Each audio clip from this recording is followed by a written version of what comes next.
அந்த திருமண அமைப்பிலே உள்ளவர்களுக்கு திருமணம் காலதாமதப்படும். இதில் இன்னொன்று பெரியதாக கருதலாம். இருந்தாலும் முதலில் அவர் கேட்ட தோஷங்களுக்கு நாம் விளக்கத்தை அளிப்போம். அதன் பிற்பாடு திருமண வினாவிற்கு போவோம். இந்த தோஷங்கள் எவ்விதம் செயல்படும்? குடும்ப பாவம் பாதிக்கப்பட்டால் குடும்பத்திலே இடர்பாடுகள் ஏற்படும். சகோதர காரகன் என்று சொல்லக்கூடிய செவ்வாய் சகோதர பாவமாகிய இளைய பாவத்தில் 3ஆம் பாவத்திலோ அல்லது 11ஆம் பாவத்திலோ நின்றால் காரகோ பாவனாஸ்தி என்று சொல்லக்கூடிய அமைப்பில் இந்த ஜாதகருக்கும் அவர் உடன் பிறந்த மூத்த சகோதரர் அல்லது இளைய சகோதரர்களிடமோ அவருடைய உறவு முறைகள் நன்றாக இருக்காது.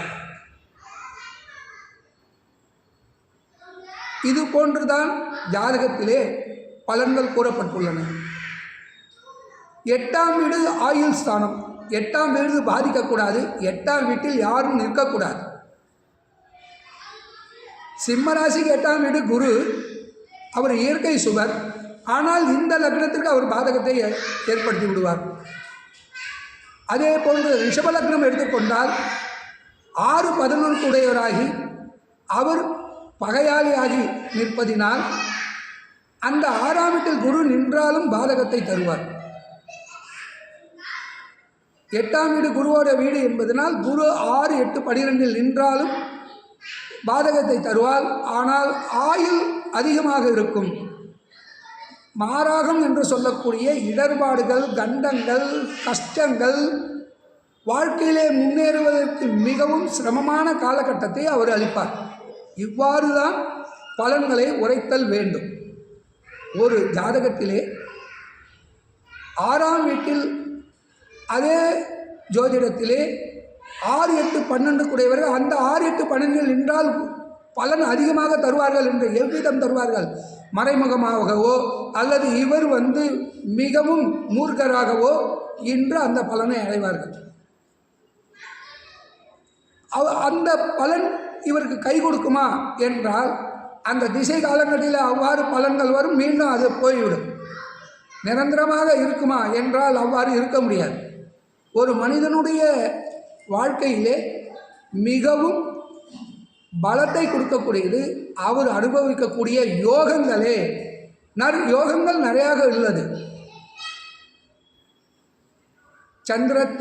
சந்திரனை வைத்து 10 யோகங்கள், சூரியனை வைத்து 5 யோகங்கள், அதன் பிற்பாடு கஜகேசரி யோகம், குருமங்கள யோகம், குரு சண்டால யோகம், 9, 10 குடையர்கள் இணைந்தால் தர்ம கர்மாதிபத்திய யோகம். தர்ம கர்மம் என்றால் நாம் பித்தர்களுக்கு செய்யக்கூடிய கடன் என்று நினைக்க அல்ல. 9ஆம் வீடு தர்மம் வீடு, 10ஆம் வீடு ஜீவன வீடு, கர்மம் வீடு. நாம் செய்கின்ற செயல்களுக்கு பலனை அளிக்கக்கூடிய வீடு. 9ஆம் வீடு உயர்கல்வி ஸ்தானம், பித்தூர் ஸ்தானம், குரு ஸ்தானம், நமக்கு கற்றுக் கொடுத்த வித்தையினுடைய ஸ்தானம். பித்தூர் ஸ்தானம் முன்னோர்கள் தந்தை வழியில் செய்யக்கூடிய லாப நஷ்டங்களை பார்க்கக்கூடிய பாவம். இவ்வாறெல்லாம் நற்பாவங்கள் நற்பலன்கள் அதிகமாக உள்ள ஜாதகம். எந்த ஒரு ஜாதகத்திற்கும் ஏற்றத்தாழ்வுகள் உண்டு. பகல் இரவு போன்று ஏற்றத்தாழ்வுகள் கண்டிப்பாக உண்டு. அது இந்த காலகட்டத்திலே இந்த ஜாதகருக்கு நற்பலன்களை அளிக்குமா அல்லது தீய பலன்களை அளிக்குமா? தீய பலன்கள் அதிகமாக இருக்கும் நேரத்தில் இவர்கள் அதிகமான தோஷம் உள்ளது, அதிகமாக இது உள்ளது என்று கூற வேண்டிய நிர்பந்தத்திலே உள்ளார்கள். அதே நேரத்தில் அந்த தோஷங்களுக்கு உண்டான வழிமுறையும் அவைகள் நீங்குவதற்குண்டான வழிமுறையும் நாம் கூற வேண்டிய கட்டாயத்திலே உள்ளோம். ஆகவே தோஷங்கள் அதிகமாக இருந்தால் பலன்கள் கெடு பலன்கள் தொடரும். இந்த காலகட்டம் வரையில் அந்த தோஷத்தை அளிக்கக்கூடிய தீய கிரகங்களுடைய திசைகள், புத்திகள், அந்தரங்கள் ஏற்படக்கூடிய நேரத்திலே அவ்வாறு பலன்களை அனுபவித்தே ஆக வேண்டும். அதே போன்று யோகங்களும் உங்களை அபரிவிதமாக தூக்கி கொடுக்கும். பொதுவாக எல்லாம் இவனுக்கு சுக்கிர தசை அடிச்சிருக்கிறான்னு வாங்க. சுக்கிரன் என்பவர் கவர்ச்சி மிகுந்தவர், தெளிவானவர், கணவன் மனைவிக்கு உடையவர், மனைவி என்றால் கணவன், கணவன் என்றால் மனைவிக்கு உடையவர். ஒரு மனிதன் எப்பொழுது முழுமையாகிறார் என்றால் திருமணம் செய்த பிற்பாடுதான் அந்த மனிதனுடைய வாழ்க்கையே தன் குடும்பம், தன் பிள்ளை, தன் சந்ததி, தன் பேரன் பேத்திகள் என்று அவன் முழுமையாக இரத்த பந்தத்திலே ஈடுபட்டு அதற்கு உழைத்து அந்த உழைப்பு எவ்வாறு பயன் தருகின்றது, பலன் தருகின்றது என்றெல்லாம் நிர்ணயிக்கக்கூடியது தான் சுக்கிரன். ஆகவே இதனால் தான் சுக்கிர தசைன்னுவாங்க. உடனே ஜாதகத்தில் சுக்கிர தசை நமக்கு நல்லது செய்யுதா என்று கேட்டிங்கன்னா செய்யும். குறிப்பிட்ட வயதுக்கு மேல், இப்பொழுது அஸ்வினி மகம் மூலத்தில் பிறந்தால் அவர்களுக்கு சிறு வயதிலேயே சுக்கிர தசை வரும். அந்த சுக்கிர தசை அவருக்கு எவ்வாறு நற்பலனை தராது. இதே குரு நட்சத்திரத்தில் பிறந்தவர்களால் விசாகம், பூரட்டாதி இந்த குருவினுடைய நட்சத்திரத்தில் பிறந்தால், புனர்பூசம் இந்த குருவினுடைய நட்சத்திரத்தில் பிறந்தால் அவர்களுக்கு 35 வயதுக்கு மேல் சுக்கிர தசை வரும். அந்த சுக்கிரன் உங்களுடைய ஜாதகத்திலே வலுப்பெற்று இருந்தால் அபரிமிதமான பலன்களை அளிக்கும். ஆகவே யோகங்கள் அதிகமாக இருந்தால் நற்பலன்களை கூட வேண்டும். சிரமமான காலகட்டமாக இருந்தால் பலன்கள் குறைத்து காணப்படுவதனால் நீங்கள் எதிலும் கவனமுடன் இருங்கள். மற்றவர்களுக்காக கடன் வாங்குவதோ கையெழுத்து போடுவதோ இது போன்ற செயல்களிலே ஈடுபடாதீர்கள் என்று அவர்களை சாந்தப்படுத்தி எச்சரிக்கையோடு அவர்களுடைய மனதை தெளிவுபடுத்த அனுப்ப வேண்டுமே தவிர, உங்களுக்கு இவ்வாறு தோஷங்கள் உள்ளது, நீங்கள் இதை செய்ய வேண்டும், நீங்கள் அவ்வாறு அதை புரிந்தால் நீங்கள் நன்றாக வருவார். நம்ம கண்டிப்பாக தோஷத்துக்கு பரிகாரம் உண்டு, இல்லை என்று மறுப்பதற்கு இல்லை. அந்த பரிகாரங்களை எவ்விதம் செய்ய வேண்டும் என்றெல்லாம் கூறுதலே ஜாதகத்தினுடைய பாரம்பரிய வினைகளிலே ஒன்றாக கருதப்பட்டுள்ளது. இன்றைய காலகட்டத்திலே மனிதர்கள் தன்னுடைய செய்கையிலே பல்வேறு விதமான மனதை வருத்தி கொள்வதனால் ஏற்படுகின்ற வினைகளுக்கு தகுந்தாற்போல் பலன்களை உரைப்பது என்பது சற்று கடினமே ஆயினும், எந்த ஒரு பலன் கூறுவதாக இருந்தாலும் பாரம்பரிய அடிப்படையில் எடுத்து வந்து அவைகளை விருத்தியாக்கி பலன் கூறுவது தான் பலன்களாக கருதப்படுகின்றன. வேற என்ன ஐயா சந்தேகம்? நன்றி ஐயா, நன்றி. அடுத்த கேள்வி ஆன்லைன் நிறைய வீடியோ வந்துருச்சு. வரட்டும், சொல்லுங்க. அடுத்த கேள்வி சொல்லுங்க. திருமண பாவத்தை பற்றி, திருமண தோஷத்தை பற்றி, ஏன் திருமணங்கள் அதிகமாக காலதாமதமாகின்றன? ஏன் மேலே ஒரு செய்தி பார்த்தீங்கன்னா, இன்றைக்கு காலகட்டத்தில் திருமணம் அப்படின்னாவே நிறைய தோஷங்கள் சொல்கிறாங்க. அதே சமயத்தில் தோஷத்தை தாண்டி திருமண தடை நடக்குது.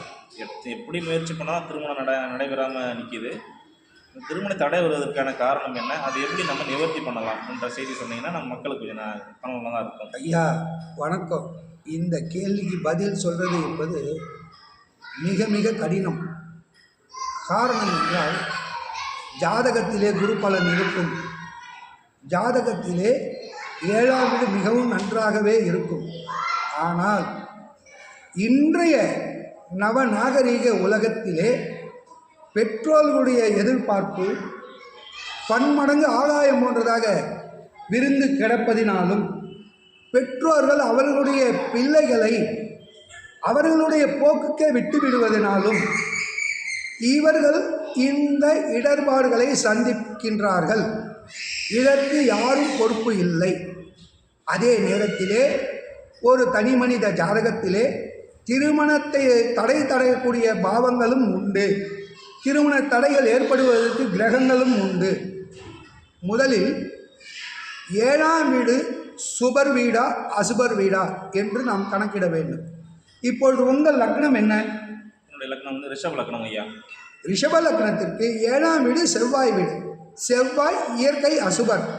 அதே நேரத்திலே அந்த செவ்வாய் உங்கள் ஜாதகத்திற்கு 7-12க்கு ஆதித்யம் பெற்று நட்பு பெறுகிறார். அப்பொழுது அவர் தோஷத்தை தருவாரா நற்பலனை தருவாரா என்று நீங்கள் ஆராய வேண்டும். உங்களுடைய 7ஆம் வீட்டு அதிபதியாகிய செவ்வாய்